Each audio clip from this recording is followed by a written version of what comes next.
ndagwa Julius Bigiwe MC Omanga Ndion na chairman budget akwenda kuona aru intukwenda sana ano tukumba kuhidira assembly ya Meru tukumba kukurukia rwa budget ya Meru wa 10.2 billion da mbesirike digitumika mwaka ya 2020-2021 ile ina department chionde areas mwanya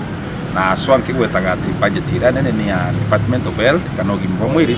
nonto nayo yonde ni fully developed ni na 3.2 billion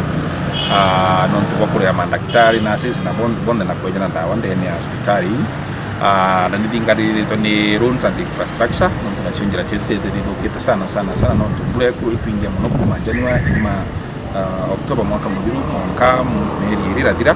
chinjira chete kidoka doka muno na vile budget tunayo ya Ruji nonto kwa kuongera boreholes na projects yetu kuona pipes na kwenye na tanks kenda nto bumba kuidra magi storage tukimenya na ndegi talendo yiti kiujaga ikinyiyaga ukwina haja muno gwita manto ya method ya borehole na ku collect Ruji kana kuthurania Ruji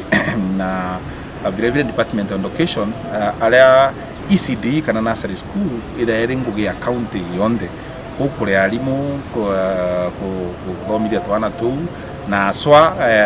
manto ya gutumenyera ndene schools yu then either area ya county na amona vocational training center ida youth polytechnics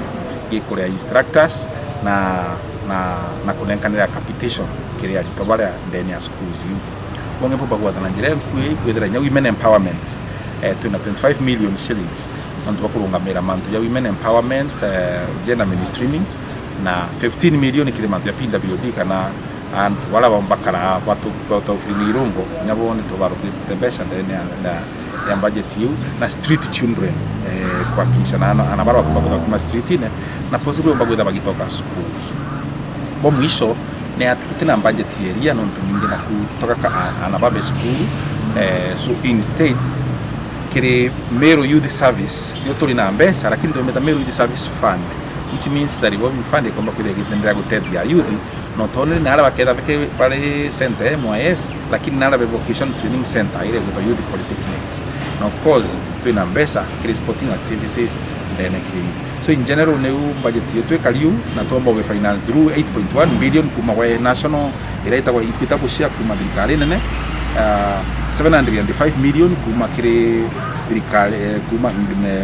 conditional grants cia national government 669 million ke conditional grants chia development partners 230 million kuma kemando ya sibitari na mwisho magana ya 600 million ila tukwenda kudhurania kulega kurwania ndene ya mwaka so budget ni tukaliwa nkayanko yetu ni on department that immediately ninge twale pale kemanto ja budget ile kulundwa pombe kuita na rwiro muno kenda by the procurement processes kenda kugiyumba kugira kitwa